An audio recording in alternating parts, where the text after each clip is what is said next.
हम लोग भक्ति रसायन सिंधु ग्रंथ से पढ़ रहे हैं और अभी तक टॉपिक था भक्ति का क्लेशघ्नि का गुण।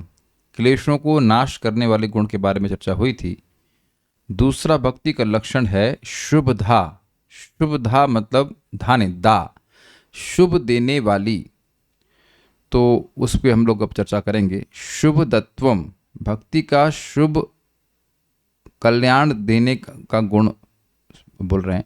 भक्ति का शुभदत्व। श्लोक इस प्रकार से है आपके सामने। शुभानि प्रीणनम सर्व जगतामनुरक्तता। बोलिए, शुभानि प्रीणनम सर्व जगतामनुरक्तता, सद्गुणा सुखमित्यादि अन्याख्यातानि मनीषिभिः। सद्गुणा सुखमित्यादि अन्याख्यातानि मनीषिभिः। शुभानि प्रीणनं सर्व जगतामनुरक्तता, शुभानि प्रीणनं सर्व जगतामनुरक्तता, सद्गुणा सुखमित्यादि अन्याख्यातानि मनीषिभिः। बहुत अच्छा श्लोक है।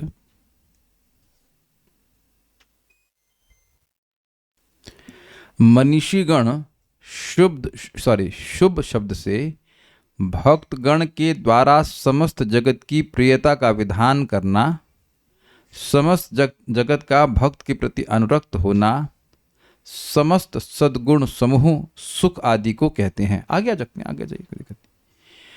यानी कि जो भक्ति शुभ देने वाली है उसमें क्या क्या पॉइंट आ रहे हैं। एक कि भक्त सभी जगत की प्रियता का विधान करता है, अर्थात सभी का सुहृद होता है और सबके लिए मंगल का कार्य करता है। सभी लोग सुखी रहें ऐसा वो कार्य करते हैं। एक। दूसरा, क्योंकि वह सभी का सुहृद है, सभी के लिए अच्छा कार्य कर रहा है, इसलिए समस्त जगत का भक्त के प्रति अनुरक्त होना स्वाभाविक है। ये समझ में आ गया दोनों पॉइंट। जब आप किसी के लिए कल्याण के लिए कार्य करेंगे तो स्वाभाविक सी बात है वो व्यक्ति आपको पसंद करेगा। और तीसरा है समस्त सद्गुण समूह। जितने भी सद्गुण हैं वो भक्त में आ जाते हैं और सुख की प्राप्ति होती है। सब कुछ धारण कर पा रहे हैं। चार चीज़ें, सभी जगत के लोगों के लिए कल्याण का कार्य करना, सभी लोग उससे प्रेम करें, वह और बाकी सारे सब सद्गुण का वह उसमें होने चाहिए होंगे और सुख आदि का अनुभव करेगा। लेकिन एक प्रश्न आ सकता है, वैसे तो टीका में क्लियर होगा, कि जब यह बोल दिया गया कि एक भक्त के हृदय में सारे सद्गुण व्याप्त रहेंगे, तो ये दो गुण जो हैं, सभी लोगों की प्रियता करना और सभी का उससे प्रेम करना, ये भी तो सद्गुण में आ गया। तो इनको अलग से क्यों कह रहे हैं? तो देखिए, इसको आचार्य समझाएंगे, अभी पढ़ ही लेगा आप, कि ये जो गुण हैं ये विशेष हैं, इसलिए इनको अलग से रखा जा रहा है। जबकि ये भी सद्गुण ही है, लेकिन फिर भी ऐसे एक तो बहुत विशेष गुण है, दूसरा भक्त के अलावा किसी में पाए नहीं जा सकते। अब एक प्रश्न होगा कि भाई ये ऐसा कैसे हो सकता है? भगवान कृष्ण का या विष्णु का भक्त ही इन दो गुण विशेषों को क्यों धारण कर पाएगा? देखिए, जब तक किसी के हृदय में इंद्रिय तृप्ति की वासना है, वो सबका कल्याण नहीं कर सकता। If I want sense gratification, तो किसी न किसी को हम जरूर दुख करेंगे। लेकिन अब हम देखिए, हम लोग भी भक्त बन नहीं गए, भक्त के एस्पायरिंग डिवोटी हैं। लोग जो डिवोटी बन गए, मन की बात कर रहा हूं, उनके हृदय में कोई भी इच्छा नहीं होती है कि वह किसी से कोई भी इंद्रिय तृप्ति चाहे। जब भी कोई व्यक्ति किसी से इंद्रिय तृप्ति चाहेगा तो वह या तो वो दुख देगा या दुखी होगा, क्योंकि अगर किसी ने नहीं दी तो उससे दुखी हो जाएगा, है कि नहीं? तो उससे प्रेम तो नहीं करेगा ना। जगत में जितने भी झगड़े हैं वो भक्ति करने की वजह से नहीं हो रहे हैं, इंद्रिय तृप्ति की वजह से हो रहे हैं। जब हमारी आपस में इंद्रिय तृप्ति टकरा जाती है, इंटरेस्ट टकराते हैं, तो झगड़ा कर लेता है और अच्छा नहीं लगता ना इसने इनको इंद्रिय तृप्ति नहीं दी ऐसे। तो ये केवल और केवल भगवान के भक्तों में ऐसा हो सकता है, जो भक्त बन गए हैं कि सभी का मंगल सोचे। तो देखिए, सभी का मंगल सोचने का मतलब क्या हुआ? राग और द्वेष गायब, द्वेष गायब, अविद्या से निवृत्ति हो गई। तो ऐसा इस प्रकार की भावना कि वो ऐसा कार्य करे जिससे सभी लोग सुखी हों, वह केवल भक्त में हो सकता है। इसलिए दो गुणों को विशेष रूप से कह रहे हैं। अब हम जरा श्लोक को देखते हैं, पहले अन्वय को देख लीजिए। मनीषी भी यानी मनीषी गणों के द्वारा शुभानि, शुभ शब्द से प्रीणनम, भक्त गण के द्वारा समस्त जगत की प्रियता का विधान करना, आप कहेंगे प्रीणनम में ये समस्त कहाँ से आ गया? देखिए श्लोक में क्या है, देखिए लिखिए, प्रीणनम सर्व जगताम अनुरक्तता। तो आप इसमें देहली दीपक न्याय लगाइए, तो सर्व जगताम को प्रीणनम से भी जोड़ सकते हैं और सर्व जगताम को अनुरक्तता से भी जोड़ सकते हैं। ये देहली दीपक न्याय क्या होता है? गांवों में किचन और रूम होता है, एडजेसेंट रूम होता है, वो के बीच में जो बॉर्डर होता है उस पर वह एक दीपक रख देते हैं, तो दोनों तरफ प्रकाश मिलता है। तो जो सर्व जगताम शब्द है वह प्रीडनम से भी आप जोड़ सकते हैं, अर्थात तो वह पूरे जगत से प्रेम करता है, सभी लोगों से प्रेम करता है, और सर्व जगताम को अनुरक्तता से भी जोड़ देंगे कि पूरे जगत के लोग उससे प्रेम करते हैं। अब आप कहेंगे कि भाई भक्ति भक्त कर रहा है तो अन्य लोगों को सुख कैसे मिल जाएगा? ये तो प्रकट देखा जा रहा है कि अब मंदिर में आरती पुजारी कर रहा है, भगवान की ड्रेसिंग पुजारी कर रहे हैं, तो क्या केवल पुजारी सुखी होता है? कितने लोग आकर के देखते हैं और सुखी होते हैं। भक्त लोग कथा कहते हैं, तो कथा तो भगवान की हो रही है, आपस में बातचीत हो रही है, और उसको सुनकर कितने ही भक्त लोग हर्षित हो रहे हैं, कितने अन्य लोग हर्षित हो रहे हैं। महाराज उदाहरण दे रहे थे कि वो लोग गाँव में जाते थे और वो आरती होती थी, सुबह आरती मंगल आरती करते थे, तो कुछ लोग उठ भी नहीं पाते थे, लेकिन मंगल आरती की आवाज़ सुनकर खुश हो जाते थे कि आप लोग अच्छा भजन कर रहे हैं ऐसे करके। तो भगवान की भक्ति कर रहा है एक व्यक्ति, लेकिन उससे सुख अन्य लोगों को भी मिलता है, तो लोग खुश मानते हैं। प्रसाद भी भक्त लोग देते ही हैं, ये बात है। अच्छा, फिर उसके बाद कह रहे हैं, हाँ आगे पढ़ लेते हैं, तो ये समझ में आ गया ना, सर्व जगताम दोनों शब्दों से लगेगा। भक्तगण के द्वारा समस्त जगत की प्रियता का विधान करना है, जगत का कल्याण होता है। सर्व जगताम अनुरक्तता, समस्त जगत का भक्त के प्रति अनुरक्त होना। तो आप समझ रहे हैं कि जब कोई व्यक्ति सभी का कल्याण चाह रहा है तो वह भी तो उसको पसंद करेंगे। और इसको आप देख सकते हैं प्रहलाद महाराज के केस में कि असुरों को, दैत्य के जो पुत्र थे वह भी सब उनकी बात से प्रभावित होने लगे थे। ये बात यहाँ पे कह रहा है। एग्जाम्पल आप जानते हैं, और स्वयं चैतन्य महाप्रभु तो भगवान है लेकिन भक्त के रूप में आ रहे हैं और दिखा रहे हैं किस प्रकार से कि जो जंगल के प्राणी थे, कौन सा जंगल था वो, झारखंड के जंगल में जब महाप्रभु आ रहे थे तो उनको मतलब टाइगर, बाघ, हाथी, सर्प आदि भी प्रेम कर रहे थे और वह सभी को हरे कृष्ण बुलवा रहे थे। तो ये बात है। एग्जाम्पल आपको दूंगा, समझ में आ जाएगा। हरिदास ठाकुर जी एक गुफा में रह के भजन कर रहे थे, तो उस गुफा में एक सर्प था बहुत विषधर। तो लोग, जो भक्त लोग थे, वो हरिदास ठाकुर जी से मिलने के लिए आते, तो उनको उससे डर लगता, उसकी जो क्या कह सकते हैं फ्यूम्स थी वो उनको परेशान कर रही थी। तो उन्होंने बताया कि देखिए यहाँ पे सर्प है ऐसा। तो कहते हैं कल तक वह नहीं गया तो मैं ही चला जाऊंगा। तो देखिए वह एक गुण आपने देखा कि हरिदास ठाकुर जी सर्प को डिस्टर्ब नहीं करना चाहते थे। ठीक है, वो खुश रहे, या तो वो रहे हम रहे, कोई बात नहीं, हमें तो कोई दिक्कत नहीं, लेकिन बाकी लोग आ रहे हैं तो उन्हें दिक्कत होगी, तो ठीक है हम चले जाते हैं। तो अगले ही दिन वो सर्प वहाँ से निकल गया। तो आप देख रहे हैं कि प्रभुपाद समझाते हैं कि परमात्मा के रूप में भगवान सभी के हृदय में है। जब कोई व्यक्ति भगवान को सुखी करने का कार्य करता है तो वह सभी को सुखी कर देता है, ये बात है।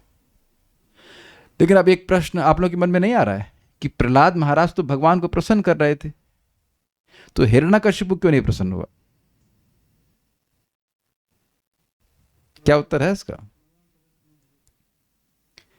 भाई प्रहलाद महाराज भगवान को संतुष्ट कर रहे थे, इसमें तो कोई संदेह नहीं है, तो हिरण्यकशिपु क्यों संतुष्ट नहीं हुआ? तो श्रील प्रभुपाद इस प्रकार से समझाते हैं कि देखिए, पेड़ की जड़ में पानी देने से सभी पत्तियों को मिल जाता है, लेकिन उन पत्तियों को नहीं मिलता है जो पेड़ से अलग हो गई हैं।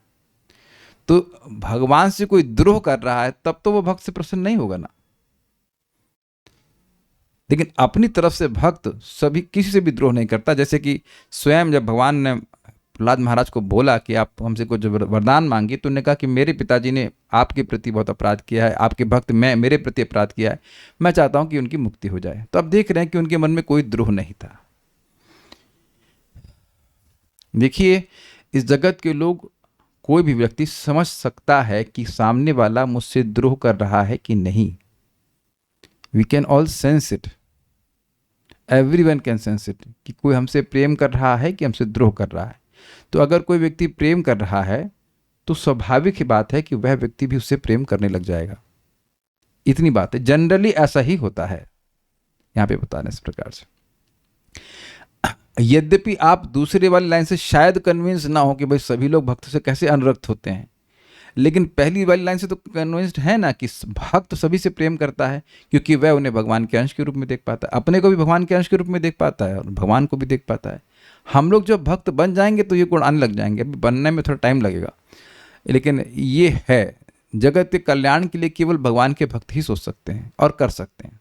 ठीक है, सद्गुण अर्थात समस्त सद्गुण समूह उसमें आ जाते हैं। और सुखम इत्यादि अन्य आख्यातानी, सुख आदि को कहते हैं। मतलब अब श्लोक को देखें तो समझ आ जाएगा। शुभानी मतलब शुभ शब्द से प्रीडनम सर्व जगताम, सभी जगत का सुख विधान करना, उनको उनका प्रिय करना। सर्व जगताम अनुरक्तता, और सारे जगत का उस भक्त से प्रेम करना। सद्गुणा, सारे सद्गुणों के समूह को। और सुखम इत्यादि, और सुख इत्यादि को आख्यातानी कहा जाता है मनीषियों के द्वारा। क्या ये श्लोक सबको समझ में आ रहा है? अगर सामान्य हिंदी में कहूँ, जो बुद्धिमान हैं, जो मनीषी हैं, वह शुभ को 4 प्रकार से वर्णन करते हैं। पहला, सभी जगत के लोगों से प्रेम करना। दूसरा, सभी जगत के लोगों का उस भक्त से प्रेम करना, उल्टा, ठीक है, सारे सद्गुण उस भक्त में आ जाना और सुख का अनुभव होना। सब लोग को समझ में आ रहा है या कोई कठिनाई? मेरे ख्याल से चैट तो ऑन है, इन केस कुछ कठिनाई हो तो पूछ लीजिएगा। Is this all understood? अगर भक्ति हृदय में आती है तो ये 4 चीजें होती है। कल्याण प्रभु बताइए, 4 में से कोई एक याद हुआ? हरे कृष्ण जी। पहला था कि सारे जीव से प्रेम करना। ओके। सेकंड था कि रेसिप्रोकेट करेंगे, तो ये भी आशा रहती है। पूरा समझाइए, रेसिप्रोकेट था ना इसमें लिखा हुआ। सारे जीव उनसे ही प्रेम करेंगे, ये सेकंड पॉइंट है। इधर आए तो गाड़ी, अभी आप जाइए, बैठिए। हाँ। और सारे सद्गुणों का समूह उस भक्त में होगा और सुख आएगा। सबको याद हो पा रहा है? क्योंकि यही तो टॉपिक आगे पढ़ाए जाएंगे। फिर से रिपीट किया जाए। सभी जीवों से प्रेम करना, सारे जीव उससे प्रेम करते हैं, सारे सद्गुण उनमें आते हैं और सुख की अनुभूति होती है।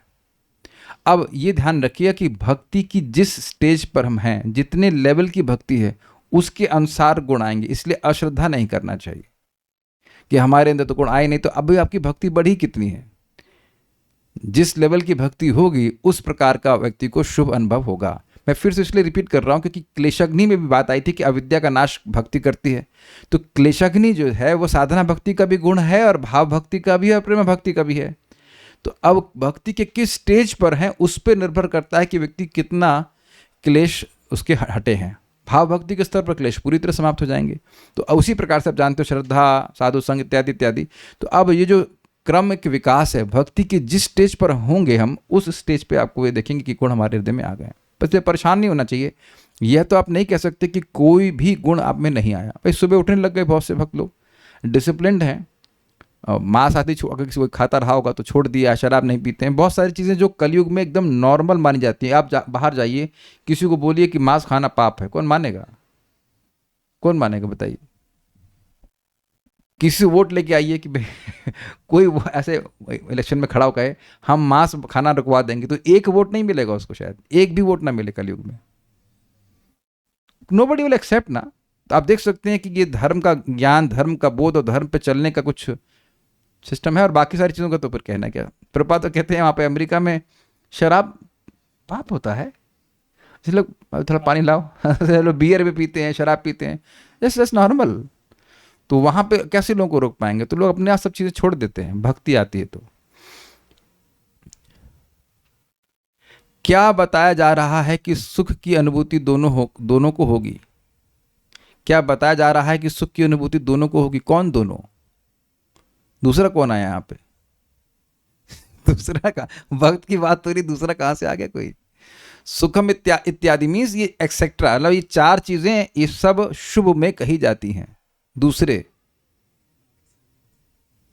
अरे भाई कोई व्यक्ति भगवान की भक्ति कर रहा है तो उसको दूसरों की सुख विधान करने की भावना आती है, ये बात बोल रहे हैं। अब सुख विधान का मतलब तो नहीं कोई कहेगा दारू दे तो दारू दे देगा, नहीं, वो भक्ति करता है तो उससे दूसरों को सुख मिलता है। ये है सिंपल सी बात, इसलिए लोग सुखी हो जाते। अच्छा देखो, भक्त लोग कर क्या रहे हैं, भगवान की ही तो बात बोल रहे हैं, किसी व्यक्ति का तो गुणगान चल नहीं रहा है, भगवान की बात होती है और उसको सुन करके लोग सुखी हो जाते हैं। देखिए बात बहुत सिंपल है, जीव भगवान का अंश है और वो भगवान से कांटेक्ट चाह रहा है, तो भक्त लोग भगवान, मान लीजिए किसने कथा बोली, तो वो कथा तो भगवान की है, तो उसको सुन करके जीव को सुख मिलेगा कि नहीं मिलेगा?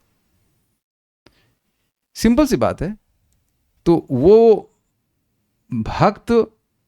सभी जीवों को भगवान की भक्ति देना चाहते हैं, और अब भगवान भक्ति देना चाहते हैं, भक्ति का संपर्क देना चाहते हैं, इस प्रकार से वो चाहते हैं कि वो लोग सुखी हो जाएं, क्योंकि भक्ति के बिना कोई सुखी नहीं हो सकता। ये भगवान के मतलब ये अपनी भावना अपनी तरफ से है, यानी कि बेसिकली उनकी दूसरों की कल्याण करने की भावना निरुपाधिक है।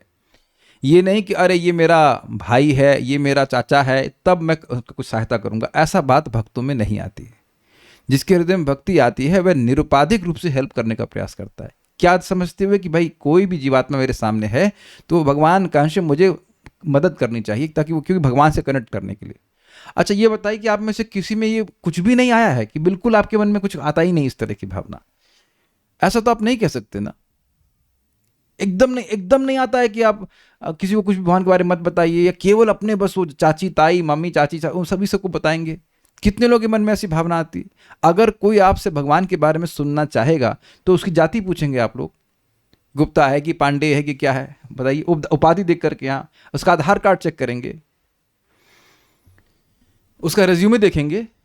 तो आप देख रहे हैं कि ये आप जब किसी को हरे कृष्ण मंत्र देते हो, then there is only one thing in the mind कि भाई उसका कल्याण हो जाएगा, उसका वो कितना स्वीकार करेगा हमको नहीं पता, लेकिन वो स्वीकार करेगा तो उसका हमेशा का लाभ हो जाएगा। ऐसा तो नेचुरल होता है, इसमें कोई, ऐसा तो अनुभव कर ही रहे होंगे अगर थोड़ा सा भी प्रीचिंग करते हैं, किसी को भी हेल्प करते हैं, किसी को पुस्तक देते हैं, किसी भी तरह से। वरुण प्रभु क्या नाम था, उद्धव प्रभु को, आप क्यों, आपके भाई है ना वो, बड़े वाले भाई, सबसे बड़े, 4 लड़के ना, संतोष प्रभु आपके 4 लड़के ना, उद्धव नहीं, तो आपके भाई तो है नहीं, काहे उनकी मदद की आप? उनको दीजिए माइक, काहे मदद की भाई, आपके भाई तो है नहीं, वो कुछ डोनेशन तो देते नहीं आपको, डोनेशन की जरूरत ही नहीं, लेकिन हाँ तो काहे मदद की आप? Why in the world you help him? Colleague है इसलिए, अच्छा कुलीग है इसलिए अपने हरे कृष्ण मंत्र दिया, जरूरत लग रही थी उनको, जरूरत लग रही थी उनको, और आपको क्या जरूरत थी बताने की, ना बताते। तो आप देखिए कि आप भक्ति कर रहे हैं, इसलिए आपको बदले में कुछ भी नहीं वो आप दे रहे हैं ना, कोई मटेरियली कुछ भी नहीं दे रहे, then why you want to give them Hare Krishna mantra, या किसी तरह से भी हेल्प क्यों करना चाहते हैं? मैं खाली ये बोलना चाह रहा हूं कि ये जो आप श्लोक देख रहे हो, ऐसा नहीं कि आप में आ नहीं रहा है। अगर कोई आपसे बोले कि प्रभु जी मैं बड़ा दुखी हूं, मुझे क्या करना चाहिए, तो आपके हरे कृष्ण मंत्र नहीं दोगे? कौन जाति पूछेगा? हम में से कितने लोगों की जाति पूछ करके भक्तों ने हमको भक्ति का अपॉर्चुनिटी दी? ये क्लियर समझ में आना चाहिए। अब जितना बढ़ते जाएंगे, जितना आगे बढ़ते जाएंगे, उतना कल्याण करने की भावना और बढ़ जाएगी। प्रभुपाद एग्जाम्पल है किस प्रकार से प्रभुपाद जी हिप्पियों को 1 साल भोजन कराए, दिस इज टू मच नहीं? कौन कराएगा बताइए? उसमें कौन सदगुण देख रहा है वो व्यक्ति? लेकिन देख रहा है कि नहीं, ये लोग आ रहे हैं क्लास में, मतलब कथा सुन रहे हैं या नाम जब उच्चारण कर रहे हैं, ये सर्विंग देम। उनसे क्या उम्मीद ही कर सकते हैं आप बताइए? हिप्पी से क्या उम्मीद करेंगे आप?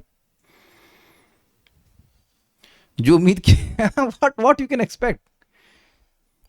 तो आप ये देखेंगे कि अगर भक्ति ठीक से व्यक्ति कर रहा है तो दूसरों के कल्याण करने की भावना मन में उदित होती है, एंड दिस हैपेंस बिकॉज भक्ति is coming in the heart, not because of ourselves. लेकिन भक्ति करने से भक्ति आती है तो दूसरों पे दया करने की भावना, दूसरों की सहायता करने की भावना आ जाती है। ठीक है, ओके। तो उम्मीद है कि 4 गुण आप लोगों को समझ में आ गए होंगे। हम देखते हैं टीका, दुर्गम संगमनी टीका।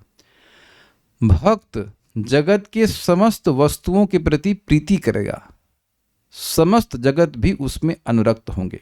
ठीक है, ये दोनों सादगुण में अंतर्भुक्त होने पर भी पृथक रूप से कहने का कारण है कि ये दोनों गुण सर्वोत्तम है। कहने का मतलब है कि कोई ऑब्जेक्शन करे कि भाई ये भी 2 सद्गुण हैं, और आपने कहा कि शुभ का मतलब सद्गुण, तो सद्गुण के अंदर ये दोनों गुण आ ही गए, तो दोनों को अलग से क्यों लगते हो? अंतर्भुक्त मतलब इंक्लूडेड।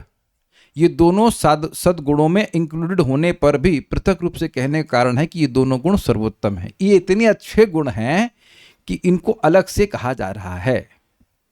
समझ में आया बात? लाइन अंतर्भुक्त मतलब included. Although these 2 qualities are included in good qualities, but they are so exceptional that they have been mentioned separately. Easy? ठीक है। इसीलिए भगवान ने गीता में कहा है सुहृद सर्वभूतानाम, मैत्र करुणा एवचा इत्यादि बोला है ना गुण भगवान का। सब ऐसा भक्त मुझे बहुत प्रिय है जो सभी का सुहृद हो। देखिए एक इंटरेस्टिंग है कि सुहृद का मतलब जरूरी नहीं है कि आप अच्छा कर पाओ, लेकिन अच्छा करने की भावना मन में हो। मैंने ये नहीं कहा कि केवल अच्छा करने की भावना होनी चाहिए मैंने ये नहीं कहा अच्छा हो जाए, नहीं। जहां सामर्थ्य हो तो वहां करना चाहिए, लेकिन आप बहुत बार देखेंगे कि सामर्थ्य नहीं होता है, लेकिन मन में आपके भावना होनी चाहिए, आने लगती है कि हम काश इसकी सहायता कर पाते। ये बड़ा नियत का बड़ा अंतर पड़ जा रहा है। You may not be able to help but you want to help. जैसे कि आप जानते हैं कि वसुदेव दत्त जी ने भगवान चैतन्य महाप्रभु से प्रार्थना करी कि सारे जीवों का पाप मेरे पर दे दीजिए, मैं भोगूंगा नरक और सबको आप वैकुंठ ले जाइए। तो उनका क्या मतलब था उन लोगों से? मतलब इनसे क्या संबंध था? कोई संबंध नहीं था। लेकिन आप देख रहे हैं कि इस जगत का प्रेम, सभी जगत के लोगों से वह प्रेम करते हैं। आप ये बताइए कि आपके जिन लोगों का भी इनिशिएशन हुआ है, उनका भी होगा, आपके कर्मों को लेने का उनको क्या पड़ा था? What is the point that the spiritual master has to take your karma? ओ मैं उनको 1200 रुपए ला के दूंगा collection why he has to do that? Why? और एक और विचार भी कीजिए कि भक्त लोग जब भी जिसने भी हमारी सहायता करी है, तो आप देखेंगे कि we were on the receiving end, not giving end. जिस भक्त ने हमारी सहायता करी है, we were only on the receiving end, not giving end. क्या दे पाएंगे हमको? जो प्रभुपाद की पुस्तकें जिन भक्त ने दी, उसका मैं क्या कर पाया आज तक? मैं उनका कुछ भी नहीं कर पाया। आज तक मैं नामनिष्ठ प्रभु को एक पराठे का टुकड़ा भी नहीं दे सका। He brought me to Krishna consciousness. हमारे सर लीला पुरुषोत्तम प्रभु को मैं क्या दे सकता हूँ? कुछ नहीं। What repayment you can do? कुछ भी नहीं कर सकते। अब जितने भी भक्तों ने, ना सिर्फ दीक्षा गुरु, जितने भी भक्तों ने, परम पूज्य वृंदावन चंद्र महाराज और कितने सारे भक्तों को हम क्या दे सकते हैं? बताइए, मैं क्या दे पाऊंगा उनको? कुछ भी नहीं। वो तो दे ही रहे हैं, हम क्या दे पाएंगे? कुछ भी नहीं दे सकते। एक चीज हम जो है कुछ कर सकते हैं, वो ये है कि भक्ति का प्रचार करें। That only we can give to the spiritual masters. What we can give, इतना ज्ञान, इतना असीमित ज्ञान, असीमित अतुलनीय ज्ञान दिया जा रहा है। तो हम खाली इस बात पे बोल रहे हैं कि भक्त लोग विदाउट एनी एक्सपेक्टेशन हेल्प करते हैं, and in a sense they are helpless to be in any other way. वो असहाय हैं, वो उनको करना ही है। जितनी भक्ति आती है उतना ही दूसरों का कल्याण करने की भावना आती है, क्योंकि देखा जा रहा है, वो भक्त देख पाते हैं कि सारी भौतिक सुख सुविधा के बाद भी लोग केवल दुखी हैं। एक, और दूसरा, मृत्यु का कोई इलाज किसी के पास नहीं है। उनके सामने ही सामने लोग मर के चले जाते हैं। Unless they accept Krishna consciousness, they are simply lost souls. अगर कोई भक्ति नहीं किया तो वो कहाँ जन्म लेगा? कुछ हिसाब किताब नहीं। अरे भगवान के पास न जा पाए कोई बात नहीं, एक बार भक्ति किसी ने शुरू कर दी है तो वो भगवान के फोल्ड में आ गया, वो बार बार उसको मौका दिया जाएगा, unless he goes back to Krishna. तो खैर बहुत साहब कहा सकता है, हम इतनी बात कह रहे हैं कि ये गुण जो है वो केवल भक्तों में होता है।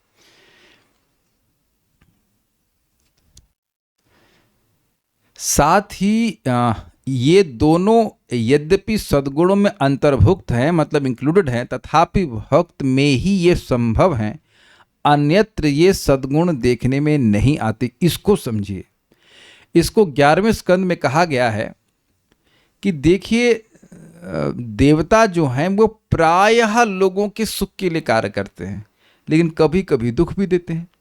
आप देखते हो कभी कभी बहुत गर्मी पड़ जाती है, कभी कभी बहुत सूखा पड़ जाता है, कहीं बाढ़ आ जाती है। ये होता है कि नहीं? देवता आदिदैविक कष्ट होता है कि नहीं? लेकिन वैष्णव भक्त कभी किसी को दुख देते हैं? देखिए, जिसने आपको दुख दिया है वो भी भक्त बन रहा है। आपके और मेरे भक्ति के जीवन में अगर आपको किसी भक्त ने दुख दिया है तो वो भक्त का भी लेवल लग गया है, उसको भक्त बना नहीं है। कुछ समझ पा रहे हैं? इसलिए अश्रद्धा मत कीजिएगा। Aspiring devotee is different from a devotee. एक भक्त जो 24 घंटा भगवान की सेवा में लगा है उसको भक्त कहते हैं। यह है भक्त की डेफिनेशन। आप सुन चुके हैं ना, अनुकूलेन कृष्णानुशीलन, निरंतर लगा रहना। तो जो व्यक्ति निरंतर भगवान की सेवा में लगा है, अगर आप किसी ऐसे व्यक्ति से मिले हैं तो उसने कभी आपको कोई दुख दिया है? जो निरंतर लगा हुआ है, मैं उसकी बात कर रहा हूं। He has no time to give anyone pen.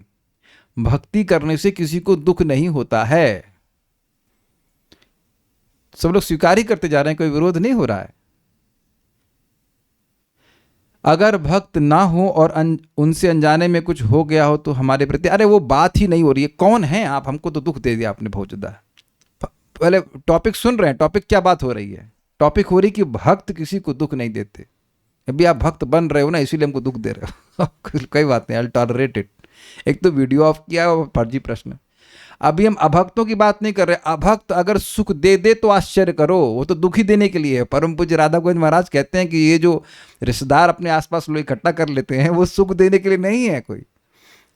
अभी हम नाम नहीं रख सकते हैं, नाम रख लेते हैं, कोई बात नहीं। वेदवादिनी की दादी जी का देहांत हुआ तो वहाँ पे गई थी वो, तो उसके अन्य रिश्तेदार भी आए, तो उसको तो यहाँ वापस आना है, इतनी लंबी छुट्टी तो हम देते नहीं है 13 दिन के अंदर।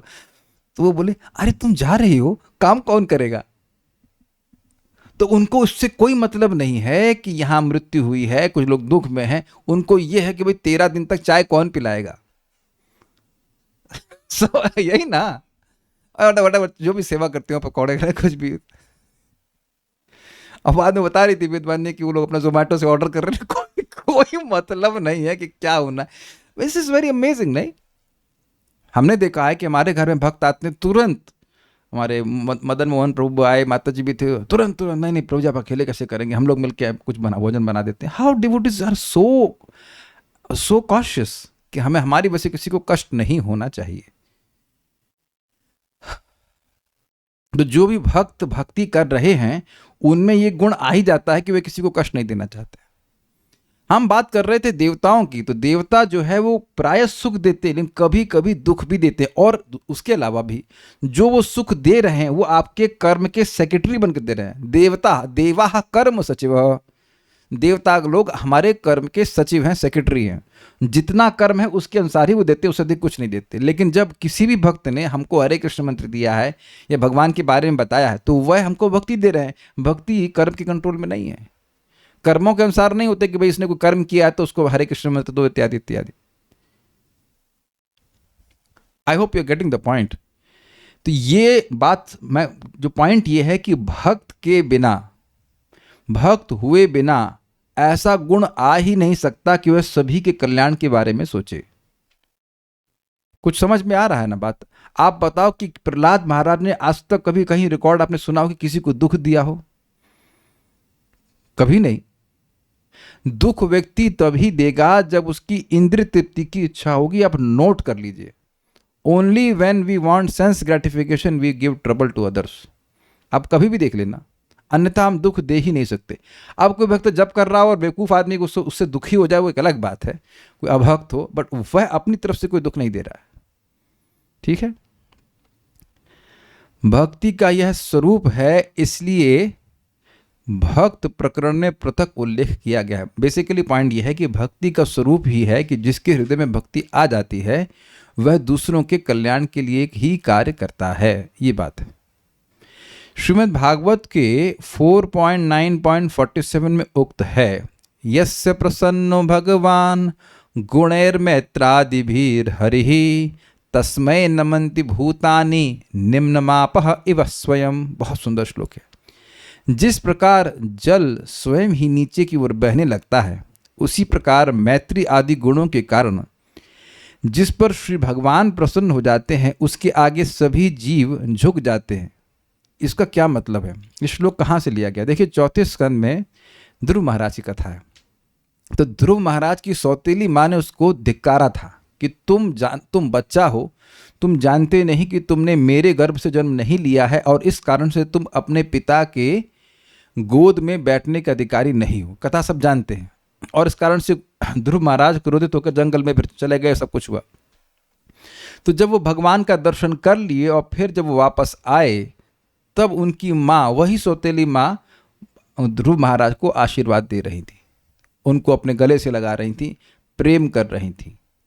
तो वहाँ पर ये श्लोक कहा गया है कि यस्य प्रसन्न भगवान, जिस व्यक्ति से भगवान प्रसन्न हो जाते हैं। कैसे? गुणैर मैत्रादिभिर हरि, भगवान हरि उसके मैत्री आदि गुणों से, मतलब भगवान के प्रति वो मैत्री कर रहा है, भगवान की सेवा कर रहा है, भगवान को सुखी करने का प्रयास कर रहा है।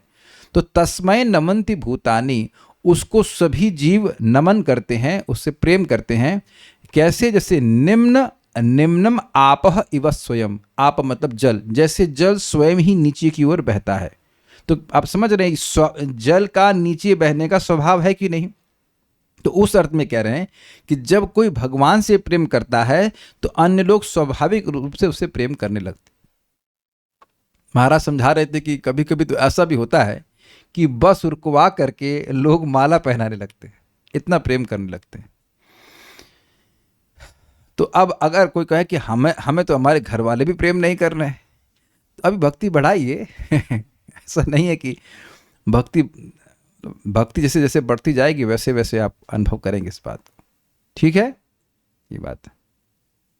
हाँ, एक लाइन लगी, आदि शब्द से सर्ववशीकारित्व, मंगलकारित्व इत्यादि आदि को जानना होगा। आदि शब्द कहाँ आ गया, जरा देख लीजिएगा। सुखम इति आदि, आदि का मतलब इसमें और भी गुण हैं। ये चार तो आपने गुण सुन लिए, उसके आदि का मतलब हो गया सभी को अपने वश में कर लेना, सभी का मंगल करना, और भी जो कोई सद्गुण छूट गया वह भी आप उसको जोड़ लेना। तो एक इंटरेस्टिंग बात है कि अगर व्यक्ति भक्ति को करके भक्ति को टारगेट कर रहा है, भक्ति कर रहा है ताकि उसकी भक्ति बढ़े, तो अब भक्ति बढ़ेगी और वो सारे सद्गुण अपने आप आने लग जाएंगे। इसीलिए सद्गुण को अलग से कल्टीवेट करने की जरूरत नहीं होती है। इसीलिए अभिधेय केवल भक्ति ही है। अभिधेय मतलब प्रोसेस। तो कई बार लोग सोचते हैं कि यह कैसे करें प्रभु जी, यह सद्गुण कैसे लाएं, वैसे कैसे सद्गुण लाएं। तो भगवान की भक्ति ही करिए, भगवान का नामोच्चारण, भगवान का श्रवण कीर्तन, अपने आप ही आगे जाएगा। ये सारे जितने भी सद्गुण आए हैं वो भक्ति के द्वारा ही आए। श्रील भक्ति सिद्धांत सरस्वती ठाकुर जी का बड़ा सुंदर स्टेटमेंट है, all auspiciousness comes by regular chanting of the Holi names of the Lord. जो भी कल्याणमयता है वह सब नियमित रूप से भगवान के नाम जप करने से आ जाती है। ये आप कहेंगे कि सब बातें क्यों रिपीट करते हैं, कि कई बार साधक सोचते हैं कि हम एक दिन खूब भक्ति कर लेंगे, बड़ी अच्छी बात है, कर लीजिए, वेरी गुड, लेकिन अगले दिन वो नहीं कर पाते। तो फिर ऐसे में अनुभवगम्य रिजल्ट नहीं मिलते हैं। तो रोज करना जरूरी है, तब आप इन सारे रिजल्ट्स को अपने जीवन में धीरे धीरे करके अनुभव कर पाएंगे। तत्र जगत प्रीणनादि द्वय प्रदत्वम यथा पाद में। जगत प्रीणनादि द्वय प्रदत्व का उदाहरण पद्म पुराण में इस प्रकार है। मतलब किस प्रकार से भक्त सभी लोगों को प्रसन्न करता है वह यहाँ पर बोला जा रहा है। मेरे पीछे बोल सकेंगे तो देखिए, तो इजी श्लोक है। ये नार्चितो हरिस्तेना, नहीं बोल पाएंगे, पहले छोड़ दिया आप, ठीक है। ये ठीक है, तो मेरे पीछे बोलिएगा। ये नार्चितो हरिस्तेना, अरे पीछे बोलने यार। ये नार्चितो हरिस्तेना तर्पितानि जगन्त्यपि, ये नार्चितो हरिस्तेना तर्पितानि जगन्त्यपि, रज्जन्ति जन्तवस्तत्र जंगमः स्थावरा अपि, रज्जन्ति जन्तवस्तत्र जंगमः स्थावरा अपि। ओके, जिस व्यक्ति ने श्री हरि की अर्चना किया है या की है, उसने जगतवासी सबको सुखी कर लिया है और समस्त स्थावर जंगम प्राणी भी उसमें अनुरक्त होते हैं। ये ना दिख रहा है, ये ना शब्द आपको, जिस व्यक्ति ने अर्चितो हरि, श्री हरि की अर्चना किया है या की है होनी चाहिए, यानी करता है बेसिकली, तेना उसके द्वारा या उसने, जगन्त्यपि जगतवासी सबको भी तर्पितानि यानी सुखी कर लिया है। मतलब जो भगवान को सुखी कर रहा है वह सभी जीवों को सुखी कर रहा है। कैसे?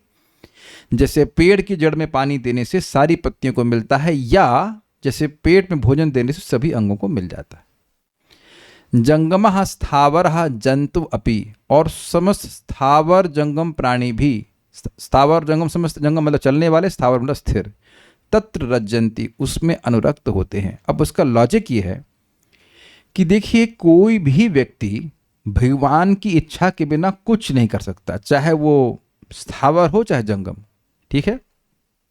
तो अब भगवान को जब भक्त प्रसन्न कर रहा है तो भगवान परमात्मा के रूप में सभी के हृदय में है। तो श्रील प्रभुपाद समझाते हैं कि परमात्मा के रूप में भगवान उस प्राणी को मतलब डायरेक्ट करते हैं कि नहीं, इसको तुम परेशान मत करो। तो फिर आप लोग के मन में डाउट आ जाएगा कि अरे हम तो देख रहे हैं कि भक्त लोग को परेशानी आती है, बड़े बड़े भक्तों को, जैसे कि पांडवों को आई। देखिए वह भगवान का विशेष आयोजन होता है, भगवान का वह विशेष आयोजन रहता है भक्तों की परीक्षा लेने के लिए। लेकिन ऐसा नहीं है कि भगवान के कंट्रोल के बाहर जाकर कोई व्यक्ति भक्त को परेशान कर रहा है। ये बात आपको समझनी चाहिए। जैसे एक सिंपल सा उदाहरण हम सुन चुके हैं कार्तिक महात्म्य में, कि जो पितर हैं, जो पूर्वज हैं, वो प्रार्थना करते हैं कि कोई वैसा व्यक्ति पैदा हो जाए जो कार्तिक के महीने में भगवान हरि को दीपदान करे, चक्री को, भगवान को, तो भगवान चक्री की कृपा से हमको भी मोक्ष मिल जाएगा। तो ऐसा कोई व्यक्ति जो भक्त होगा, उससे प्रेम सारे पितर कर रहे हैं कि नहीं कर रहे हैं? अब हमको ये सोचना पड़ेगा कि हम अगर अपने को भक्त कहते हैं तो हमें भक्त क्यों नहीं पसंद आ रहे? That's very interesting. तो अगर मैं भक्तों से झगड़ा कर रहा हूं तो अब तो मुझे भी भक्ति में आगे बहुत बढ़ना है ना, और फिर मैं सोचूं कि मैं भक्त बन गया हूं। अरे भक्त बनने का मतलब तो आपको सभी जीवों से प्रेम करना चाहिए, और भक्तों से ही झगड़ा कर रहे हैं। तो आप देख रहे हैं कि ये जो शास्त्र है ये एक शीशे की तरह है कि दिखा रहा है कि हम कितने भक्त बने हैं। I think it like puts us on, थोड़ा कॉर्नर कर देता है कि जो नहीं सुन रहा वो अलग बात है, लेकिन जो सुन रहा है वो विचार करे कि मैं अगर भक्तों से झगड़ा कर रहा हूं तब फिर मैं भक्त कैसे बना? मैं सभी जीवों से क्या प्रेम करूंगा? फिर एटलीस्ट भक्तों से शुरू करना चाहिए। तब कहेंगे प्रभु जी हम नहीं करना चाहते हैं, सामने वाला झगड़ा कर लेता है। फिर ऐसे में आपको ये देखना होगा कि वो थोड़ा सा प्रॉपर स्टैंडिंग में है कि नहीं। मतलब देखो कोई प्रसाद देने की बात आए तब वहाँ भेदभाव नहीं करना चाहिए कि ये अच्छा है बुरा है, लेकिन अगर संगति करने की बात आए तो लिटिल केयरफुल रहना चाहिए कि भाई वो अगर झगड़ा करने वाला व्यक्ति तो थोड़ा सा दूर रहना चाहिए। ये स्वयं श्रील रूप गोस्वामी जी बोलेंगे, साधु स्निग्ध भक्तों की संगति करनी चाहिए। जो सदाचार प्राण है, साधना में लगे हैं और झगड़ा नहीं करते, हमसे उच्चतर भक्त हैं, उनकी संगति करनी चाहिए। नहीं तो दुनिया की बात करेगा तो वो चीज़ नहीं स्वीकार्य है, वो चीज़ स्वीकार्य नहीं। लेकिन द्वेष नहीं करना चाहिए। हम सभी लोगों को शिक्षा मिल रही है, if I am fighting with devotees then कहाँ से भक्त होगा? मतलब अभी भक्त हैं तो नहीं, लेकिन भक्ति में बहुत प्रगति करने की जरूरत है।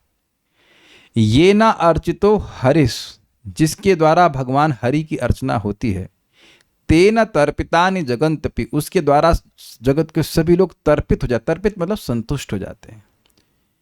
रज्जन्ति जंतवस तत्र, उसमें सभी लोग, सभी जंतु रज्जन्ति अर्थात अनुरक्त हो जाते हैं, चाहे जंगम हो चाहे स्थावर हो। जंगम मतलब चलने वाले हों या स्थावर मतलब स्थिर प्राणी हो, सभी उससे प्रेम करते हैं। तो अब ये हो गया, ये श्लोक इस बात का प्रमाण हुआ। किस बात का प्रमाण हुआ था? जगत, देखिए शब्द यहाँ पता, जगत प्रीणन आदि द्वय। तो द्वय कहाँ से आया? द्वय मतलब दो। जगत के प्रीणन करने के दो प्रकार के जगत प्रीणन को बताया गया है। तो दो प्रकार का मतलब क्या? सभी लोग उससे प्रेम करेंगे और वह सभी से प्रेम करेगा। तो दोनों बातें इस श्लोक में आ गई। समझ में आया बात? दो जगह दो प्रकार का प्रेम है ना, वह सभी से प्रेम कर रहा है तो लिखा है ना तर्पितानि जगंतपि, सभी को संतुष्ट करता है और सभी लोग उससे प्रेम करते हैं, तो ये लिखा हुआ है सभी स्थावर और जंगम उसमें अनुरक्त होते हैं। ये क्लियर हो गया? तो ये प्रमाण है कि भगवान की भक्ति करने वाला सभी से प्रेम करता है और सभी लोग उससे प्रेम करते हैं। बहुत कठिन हो रहा है या समझ में आ रहा है? एक बार पढ़ लेंगे तो फिर कोई कठिनाई नहीं होगी। अब बाकी श्लोक, अब दूसरा यहाँ पे आ रहा है। 4 पॉइंट थे ना, 2 कवर कर लिए हमने। सबसे प्रेम करना, सब लोग उसे प्रेम करेंगे। अब आ रहा है सारे सद्गुण उसमें विद्यमान रहते हैं। सद्गुणादि प्रदत्वम यथा पंच में 5.18.12, भक्ति के सद्गुणादि प्रदत्व का उदाहरण भागवत के 5.18.12 में इस प्रकार है। मेरे पीछे बोलिए। यस्यास्ति भक्तिर्भगवत्य किंचना सर्वैर्गुणैस्तत्र समासते सुराः।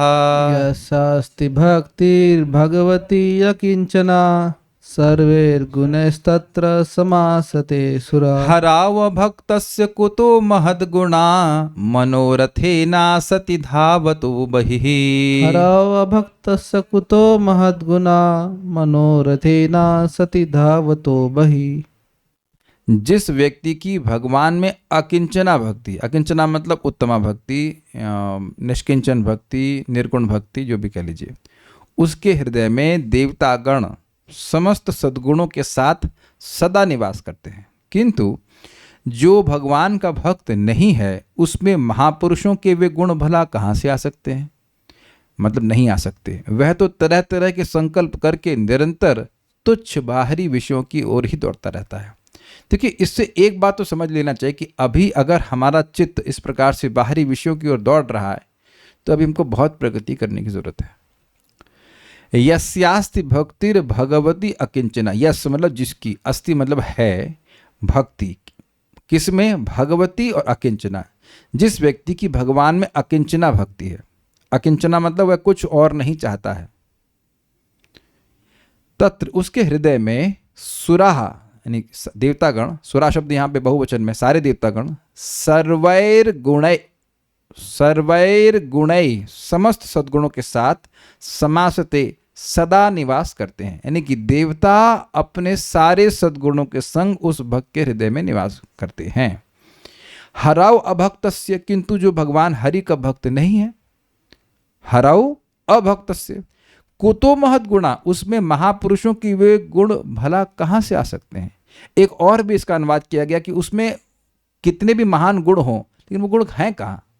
वो गुण तभी तक हैं, क्यों नहीं है? क्योंकि मनोरथेना सति बहि धावतो, वह तरह तरह के संकल्प करके निरंतर तुच्छ बहि अर्थात बाहरी विषयों की ओर धावतो यानी दौड़ता रहता है। आहार, निद्रा, भय, मैथुन और उसके वेरियस ऑप्शंस उसी में संलग्न रहता है। आपको लग रहा है कि आज कोई अभक्त भक्तों से भी अच्छा आचरण कर रहा है, लेकिन उसके मन में केवल और केवल इंद्रिय तृप्ति है। वो अच्छा इसीलिए है क्योंकि आप उसको आज इंद्रिय तृप्ति दे रहे हो। जैसे इंद्रिय तृप्ति खत्म होगी तो तुरंत गला भी काट देगा, कोई भरोसा नहीं इसमें। ये इंडिविजुअल लेवल पे देखा जाता है, पारिवारिक लेवल पे देखा जाता है, अंतरराष्ट्रीय और अंतरराष्ट्रीय लेवल पे भी देखा जाता है कि आज दोस्त हैं कल दुश्मन बन जाएंगे, इत्यादि इत्यादि। आप प्रैक्टिकल देखो, जिस अमेरिका ने बॉम्ब मारे थे जापान को, वही उसको शेल्टर देने वाला हो गया। ये देख ही रहे हैं कि लोग कैसे आपस में कभी दोस्त बन जाते, कभी झगड़ा कर लेते, कभी दोस्त बन जाते, कभी झगड़ा कर लेते। आप लोग संग ऐसा कभी नहीं हुआ कि कोई व्यक्ति बड़ा प्रेम दिखा रहा था और जब उसका मतलब सीधा हो गया तो वो कहते उल्लू सीधा हो गया तो वो उल्लू भी वो भी सीधा निकल गया? ऐसा कभी नहीं हुआ। कोई ऐसा व्यक्ति है यहाँ पे जिससे ऐसा कभी नहीं हुआ हो कि भाई आपसे मतलब कोई रख रहा था, बड़ा मीठा मीठा बोल रहा था, और जैसा आपका काम निकल गया, उसका आपसे काम निकल गया, वो भी निकल गया, काम खत्म, finish. Have you not seen this? या तो आप बहुत बच्चे हैं या फिर टू नेइव। तो देखते होंगे ना ऐसे लोग, केवल मतलब से मतलब रखते हैं, उन्हें आपके जीने मरने से कोई मतलब नहीं है। They will not even look at. तो ये बात है, उसका मन भगवान की भक्ति में कभी जाएगा ही नहीं। एक कह रहे हैं कि हर दिन देखते हैं, अरे अब आप तो बच्चा हैं, धनंजय प्रभु जो क्या 12 साल के हैं अभी क्या देखेंगे आप? लोग जब जबरदस्ती बड़े होने का मतलब स्वांग करते हैं, हम बहुत बड़े हो गए हैं, 14 साल के, क्या देख लिया आप जिंदगी? देखो अभी तो बहुत देखने को मिलेगा, क्या दिक्कत है? यस्यास्ति, जिसकी श्लोक समझ रहे हैं आप लोग? यस्यास्ति भक्तिर भगवती अकिंचना, जिसकी भगवान में अकिंचना भक्ति होती है, सर्वैर गुणस्तत्व समासते सुरा, उनमें सभी सारे देवता अपने समस्त सद्गुणों के संग हमेशा निवास करते हैं। हरव भक्त कुतुब महत् गुणा, जो भगवान का भक्त नहीं है उसमें ये सब महान गुण कैसे आ सकते हैं? क्यों? मनोरथेना, मन के रथ के द्वारा, असति धावतो बहि, वह निरंतर असत वस्तुओं की तरफ भागता है। मतलब मन में उसके केवल भोग का विचार है। मन का रथ दो तरफ चलता है, संकल्प और विकल्प, दो डायरेक्शन जाता है। ये अच्छा है, ये खाना है इसलिए अच्छा है, और ना ये अच्छा नहीं है, अच्छा नहीं है, ये अच्छा है, ये अच्छा नहीं है। जैसे एग्जाम्पल आप समझ लीजिए, माता देवकी को कंस उनकी शादी के समय रथ में बिठा करके उनके पति के संग लेके जा रहा, ड्राइवर बनने के लिए तैयार है, बड़ा प्रेम है, बड़ा हमारी बहन, हमारी बहन जी। और जैसे ही सुना कि इसका 8वां गर्भ उसको मार देगा, तुमको मार देगा, तुरंत शत्रु बन गया। तो अब दिख गया ना आपको। और यही बात, सीन चेंज करें, जब वो कंस के हाथ से वो लड़की छूट जाती है और देखता है कि तो दुर्गा जी हैं, तो अब वो उसको बड़ा आश्चर्य होता है और वो उनसे क्षमा मांगता है कि अरे देखिए सब कर्म का विधान है, मैं तो निमित्त हूँ, इत्यादि इत्यादि, मुझे माफ़ कर दीजिए। तो वो माफ़ भी कर देते। कौन माँ अपने 6 बच्चों के हत्यारों को तुरंत माफ़ कर सकती है? कर सकती है कोई, लेकिन देवकी ने माफ़ कर दिया। या अब उधर ले लीजिए, द्रौपदी को देखिए। द्रौपदी के 5 बच्चे थे ना, 5 पांडवों से 5 संतान थी, उनको सोते में गला काट दिए थे, क्या नाम है, अश्वत्थामा ने। लेकिन उनको यही याद था कि जो दुख मुझे प्राप्त हो रहा है वह मेरी गुरु की, मतलब अर्जुन के गुरु की पत्नी द्रोणी बोलेंगे ना, द्रोणी को नहीं होना चाहिए, द्रोणी तो बोलेंगे, हाँ, कृपाचार्य की बहन कृपि जो कि द्रोणी होंगी, उनको वह दुख नहीं होना चाहिए। कैसे बताइए, कोई सोच सकता है इस प्रकार से? तो ये उनके सद्गुण का ही लक्षण है। ये अर्जुन भी कह रहे हैं कि मैं इनको नहीं मारना चाहता हूँ। कायर नहीं थे, लेकिन उन भक्त के हृदय में कंपैशन होता है, इस कारण से वो कहते हैं छोड़िए, हम भीख मांग कर रह लेंगे, नहीं मारना चाहते उनको। तो इस प्रकार से भक्तों का ये सद्गुण होता ही है। क्यों? क्योंकि भगवान उसमें उनके हृदय में बैठे रहते हैं। अभी क्लियर होगा। अभी आप कहेंगे देवता, तो देवता की बात आ रही है। अभी देखना, ये टीका बहुत इंटरेस्टिंग और आपने कभी नहीं सुनी होगी। दुर्गम संगमनी टीका। सद्गुणादि यहाँ पर आदि शब्द ग्रहण से सर्व वशीकारित्व का उपलक्षक सुर अर्थात देवता वशीकारित्व का ग्रहण होता। अरे ये तो बड़ी हिंदी कठिन हो गई। देखिए मूल श्लोक पे आप लिखा हुआ था कि सुखम इत्यादि, ठीक है ना,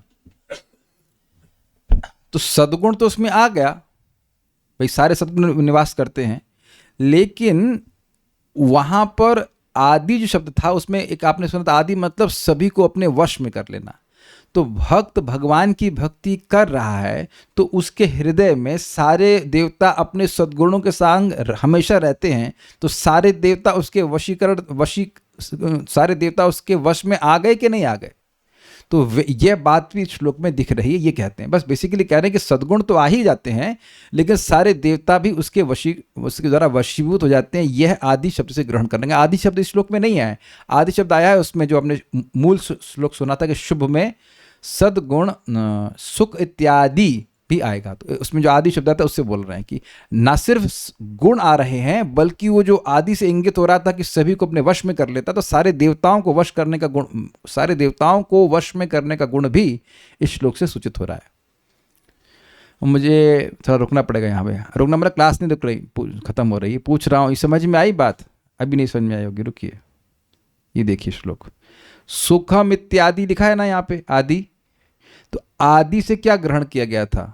4 तो आपने गुण देख लिए, सभी लोगों से प्रेम करना, सभी उससे प्रेम करेंगे, सारे सद्गुण उसमें आ जाएंगे और सुख मिलेगा। और उसके बाद आदि शब्द था। आदि शब्द का अर्थ था सभी को अपने वश में कर लेता है। तो अब सभी को वश में करने वाली इस श्लोक में जो आप देख रहे हो,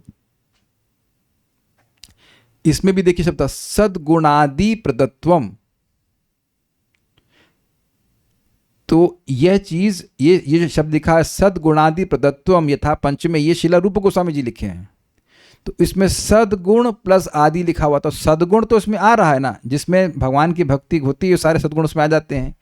एंड आदि शब्द से ये सूचित हो रहा है कि वह सभी को अपने वश में करता है। देखिए क्या लिखा है यहाँ पे टीके में, सद्गुणादि यहाँ पर आदि शब्द ग्रहण से सर्व वशीकारित्व का उपलक्षक सुर अर्थात देवता वशीकारित्व का ग्रहण होता है। देखिए और समझाता हूं बात। सभी को वह अपने वश में कर लेता है, वह आदि से ग्रहण करना होगा। अब अगर किसी के वश में सारे देवता हैं तो सारे मनुष्य होंगे कि नहीं होंगे? जिस व्यक्ति के वश में देवता भी हैं तो अब ये तो कहने की जरूरत नहीं कि सारे मनुष्य भी हैं। मतलब सारे देवता सारे गुणों के, सारे सद्गुणों के संग उसमें विद्यमान रहते हैं और जा नहीं पाते हैं। तो यानी कि सारे देवताओं को वो अपने वश में किया हुआ है, तो अगर सारे मनुष्यों को कर ले तो कहना ही क्या? पहले ही बोल चुके हैं ना कि सभी लोग उससे प्रेम करते हैं, ये बात बोल रहे हैं। कुछ समझ पा रहे हैं? जैसा कि ध्रुव महाराज की जो द्वेषी माँ थी वो उनसे प्रेम करने लग गई। जी, उनकी तरफ वो इंक्लाइंड हो जाते, अनुकूल हो जाते। सद्गुणादि प्रदत्वम से यहां पर सद्गुणादि वशीभूत करने वाले गुण समूह का ग्रहण होगा। अभी इसमें नोट पढ़ लेते हैं, समझ में आ जाएगा। इसका मतलब है अच्छे गुणों आदि को अपने वश में करने की क्षमता होना। मतलब जितने भी सद्गुण हैं उनको भक्त अपने अधीन कर लेता है। सिंपल लैंग्वेज में ये बात बोली जा रही है। ऐसा कोई गुण नहीं है जो भक्त में प्रकाशित नहीं होता। ये सब बात सुन करके भक्ति करने की इच्छा हो रही है कि भक्ति करना चाहिए। सारे सद्गुण अपने आप उस व्यक्ति के हृदय में आने लगते हैं। देखिए, टारगेट केवल एक है कि हमारी भक्ति बढ़ जाए, लेकिन उसके संग कितनी सारी चीजें अपने आप आती जा रही हैं, ये बात यहां पे देख रहे हैं। अब एक इंटरेस्टिंग बात यहां पे बोल रहा है, सुरा भगवान आदि हैं, इससे भगवान तथा उनके परिकर देवता मुनिगण आदि को जानना होगा। समासते के शब्द का अर्थ है भगवान एवं भगवान के परिकर देवता मुनिगण सब भक्त के वशीभूत होकर रहते हैं। नोट, यदि भक्ति केवल देवताओं के गुण को ही देती तो उसमें कुछ विशेष नहीं होता। देवताओं की पूजा करने वाले भी वे गुण प्राप्त कर सकते हैं जो मुख्यतः भौतिक सत्वगुण से भरे होते हैं। इसलिए यहाँ सुरा का अर्थ भगवान और उनके साथ अन्य दिव्य जन, देवता, मुनि आदि होता है। इसका मतलब क्या हुआ? कह रहे हैं कि देखिए, यस्यास्ति भक्तिर भगवती अकिंचना सर्वैर गुणैस्तत्र समासते सुरा। तो एक यथाश्रुत अर्थ क्या है कि सारे देवता अपने सद्गुणों के साथ उस भक्त के हृदय में विद्यमान रहते हैं। तो यहाँ पे एक नोट में हम बता रहे हैं कि देखिए, अगर देवता के गुण उस भक्त में आए तो कोई आश्चर्य की बात नहीं है, क्योंकि देवता के गुण तो उनके उपासकों में भी आ जाते हैं। जैसे सत्राजित था, सत्राजित वह सूर्य की पूजा करता था, तो सूर्य की कृपा से, सूर्यदेव की कृपा से वह भी बहुत प्रकाशमान हो गया। लेकिन ये भौतिक सत्व के बढ़ने की वजह से हुआ। जो जैसा देवता की पूजा करेगा वैसा गुण उसमें आने लग जाते हैं। आप देख रहे हैं ना, जो काल भैरव की पूजा करते हैं वो कैसे लगते हैं, हाँ एकदम आंखें बड़ी बड़ी लाल, शराब वराब पीते हैं, दैट्स हाउ दे आर। तो अब इसलिए केवल देवताओं के गुण आए तो कोई महत्वपूर्ण बात नहीं है, भगवान के भी गुण उस भक्त में आने लगते हैं। और एक गुण जो है वह है सुहृद सर्वभूतानाम, सभी जीवों के सुहृद भगवान हैं, तो भक्त भी वैसे ही होने लगते हैं। अब आपको और ना समझ में आ रहा तो एक तो आपने सुना है, तोमार हृदय सदा गोविंद विश्राम, ये सुना नहीं आपने? और आपने यह भी सुना कि श्रीमद् भागवतम को सुनने की इच्छा होने से ही भगवान भक्त के हृदय में ग्रस्त होने लगते हैं। सद्यो हृदयवरुद्ध तेत्र कृत भी सुशुष्ट भी तत्क्षणात्, जैसे श्रीमद् भागवतम सुनने की इच्छा हुई तुरंत भगवान हृदय में ग्रसित हो जाते हैं, क्योंकि भगवान भक्त के प्रेम की रस्सी से बंध जाते हैं। तो कोई नई बात नहीं कह रहा हूं। तो जब भगवान बंधन में पड़ जा रहे हैं भक्त के हृदय में, तो फिर अन्य देवताओं को तो कहना ही क्या। इसलिए कह रहे हैं सुरा का मतलब केवल देवता नहीं, अभी तो भगवान भी हैं। यानी अर्थ ये होगा कि भगवान और देवता अपने समस्त गुणों, अपने समस्त सद्गुणों के साथ भक्त के हृदय में निवास करते हैं। रिपीट कर रहा हूं, केवल गुण नहीं निवास करते हैं, वो उस व्यक्ति के साथ, यानी वो देवता और भगवान सारे के सारे उस भक्त के हृदय में निवास करते हैं। सो भक्ति इज एन एक्सॉल्टेड थिंग।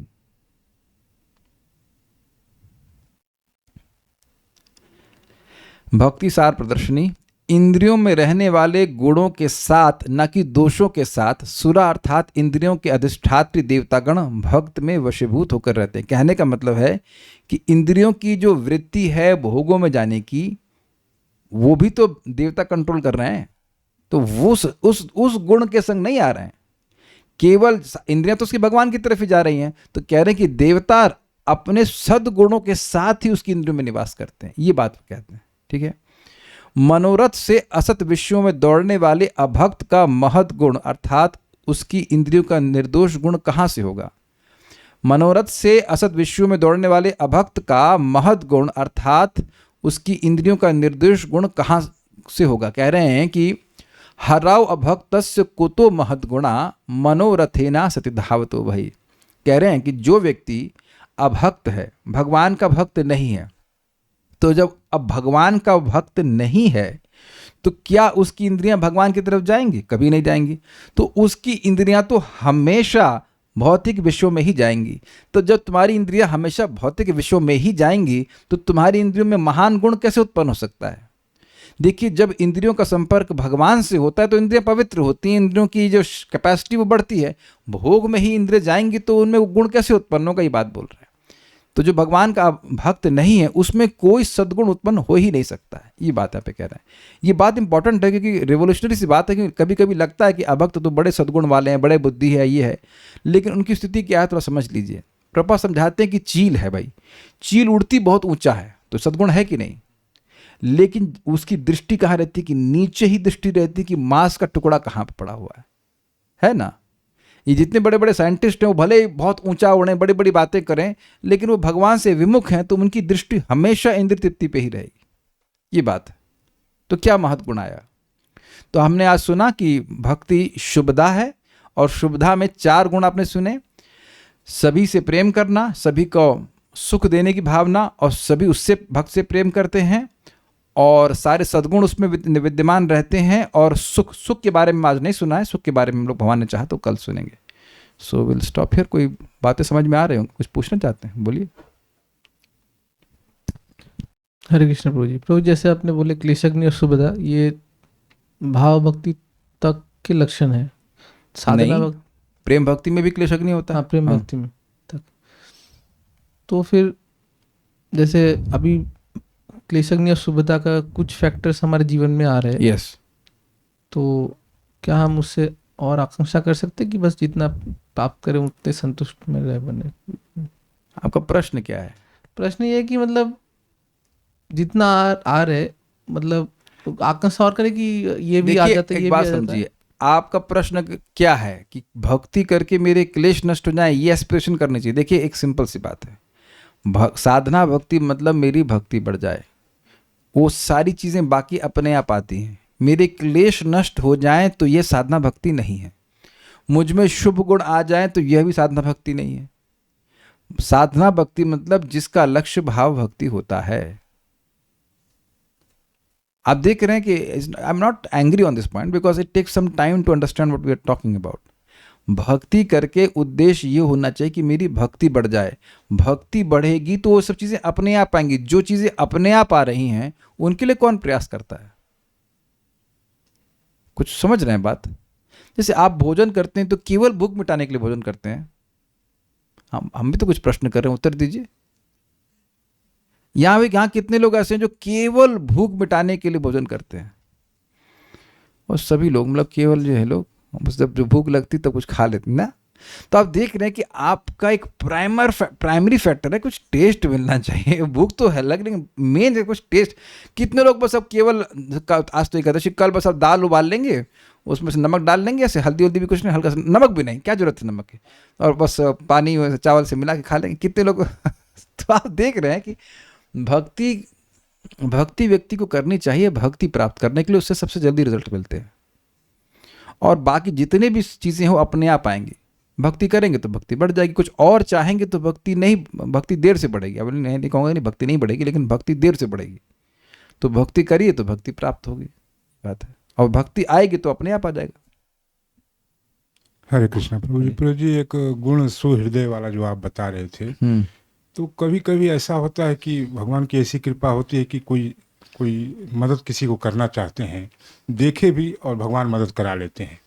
और कभी कभी ऐसा होता है कि चाहते हैं कि करें, लेकिन कुछ ऐसा प्रवृत्ति या जो भी भूल जाते हैं या नहीं करा पाते हैं, बाद में कुछ उठता है कि नहीं कर पाए।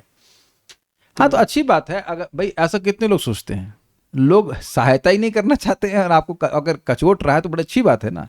ये हृदय की सॉफ्टनेस है कि हम सहायता नहीं कर पाए।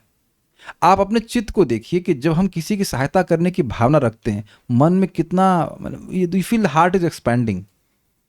ये कहीं ऐसा तो नहीं कि कुछ अपने कमियों की वजह से ऐसा हो रहा है कि उसका नहीं ख्याल कर पा रहे हैं भक्ति की? आप देखिए, आप और मैं भगवान थोड़ा ना है। हम लोग ऐसा तो नहीं कि हम सबकी सहायता सब कुछ कर ही लेंगे, लेकिन हमारे मन में भावना हो कि हम काश सहायता कर सकते तो इससे हमारा बहुत कल्याण होगा। देखिए, आपको याद होना चाहिए कि उसमें था ददाह शब्द आया था 3 स्कंद में, कि पांडवों को धृतराष्ट्र ने जला दिया। तो अब प्रश्न का पांडव तो जले नहीं, तो ददाह शब्द क्यों आया? तो वहाँ बताते हैं, भक्त लोग बताए हैं, आचार्यगण समझा रहे हैं कि यद्यपि वो जले नहीं, लेकिन जलाने का पाप धृतराष्ट्र को लग गया कि उसने प्रयास तो किया। तो अब आप कभी उसको पॉजिटिव सेंस में लीजिए, हम सहायता कर नहीं पाए, लेकिन आप सोच लीजिए कि हाँ भाई, उस व्यक्ति की हमने सहायता करी, उस भक्त की हमने सहायता करी, तो उसका पुण्य तो आपके अकाउंट में चला जाएगा ना। ये तो कलयुग में आपने सुना है ना, कलयुग का फायदा ये है कि नेगेटिव सोचने से कुछ पाप नहीं लगेगा, लेकिन अगर आप कल्याण में सोचें, अगर मतलब कि कलयुग में सोचता नहीं है, लेकिन अगर सोचे कि अरे वो उसका ऐसा अच्छा हो जाए, वो मान लो स्वस्थ हो जाए, ये भक्ति अच्छे से करे, तो उसका लाभ आपके अकाउंट में चढ़ जाएगा। हर बार हम लोग भगवान थे ना कि हर बार हर किसी की सहायता हम कर ही पाएंगे, लेकिन सोचे तो सही कम से कम, क्योंकि देखिए सोचने से भगवान बहुत प्रसन्न होते हैं, सोच का बड़ा प्रभाव है कि नहीं। So like that. कुछ यहाँ और पूछ रहे हैं क्या? नरिशमेंट भी, हाँ ठीक है, लेकिन भक्ति करके भक्ति प्राप्त करना चाहिए, करने की इच्छा होनी चाहिए। मैं ऐसे देखता हूं कि ये मेरा कोई दुर्गुण मैं दिखने लगता है भक्ति करके, तो लगता है कि भाई ये इस स्टेज पे जाएगा नहीं। मान लीजिए आप विषय संग्राम फंसे हुए हैं, तो सब अच्छा मैं तो सोचता था मैं निष्ठा पे ना निष्ठा पे नहीं हुई, अभी तो मैं उस पे हूँ, क्या नाम से, अनर्थ निवृत्ति पे चल रहा हूँ। ठीक है समझ आ गया, मुझे भजन क्रिया चल रही, तो अभी नहीं, अभी मैं एक्सपेक्ट नहीं कर सकता। I will expect some day when I will come to निष्ठा, आई विल बी निष्ठा। Certain things don't disturb me, certain things disturb me, है कि नहीं? जैसे अभी हम एक भक्त को बोले कि एक्चुअली कल्याण को मैसेज करने वाला था मैं, और कुणाल को कर दिया तो नहीं हो, तो फिर एकदम से कुणाल याद आ गया कि क्या हो गया, अभी आज आए क्यों नहीं? तो और प्रभु जी देर में उठाऊं, नहीं मैं एक्चुअली कुणाल को मैसेज किया कि आप आए क्यों नहीं सुबह, तो वो बोला कि मैं देर में उठाऊं, तो मैं सोचा कल्याण प्रभु ने बोला कि देर में उठा, मैं कल्याण प्रभु देर में क्यों उठे आप? और फिर मैंने कहा, तो you see now you are able to wake up in the morning, is it not? Now means since many years, नहीं तो भगवान की कृपा से। तो अब आप सुबह उठने के लिए भक्ति कर रहे थे क्या? तो ये अपने आप उठने लगे कि नहीं लगे? कितने लोग यहाँ हरे कृष्ण मंत्र कर रहे थे कि हम सुबह उठ जाएं? नहीं, आप हरे कृष्ण मंत्र कर रहे हैं और आप देख रहे हैं कि कुछ सद्गुण तो आपने एस्पायर भी नहीं किया था। हमने कभी, जब मैं एक माला जब करना शुरू किया था, मुझे पता भी नहीं था कि सुबह उठ मंगल आरती कुछ होती है। 2 महीने बाद जब मैंने देखा कि 4:30 बजे मंगल आरती होती है, और अस्टॉनिश होने का 4:30 बजे, ये तो पता था कि लोग नहा के जाते होंगे, 4:30 बजे कैसे कोई नहा के, और कितने लोग जा पाते होंगे? मेरे मन में सोच रहा था कि कितने लोग जा पाते होंगे उसमें, जस्ट अस्टॉनिशिंग। तो जो चीज़ें आपके प्रोग्राम में नहीं थी वो आपके जीवन में आ रही हैं तब, तो इसलिए भक्ति करना चाहिए बार बार, बस इस प्रिया होनी चाहिए, काश मेरे नाम में रुचि हो जाए, तो भक्ति संबंध में कथा में रुचि हो, भगवान की भक्ति मेरी बढ़ जाए, ये एस्पिरेशन रखनी चाहिए। उससे फिर बाकी सारी चीज़ अपने आप आ जाती हैं। Krishna is extremely pleased by that. So will stop now.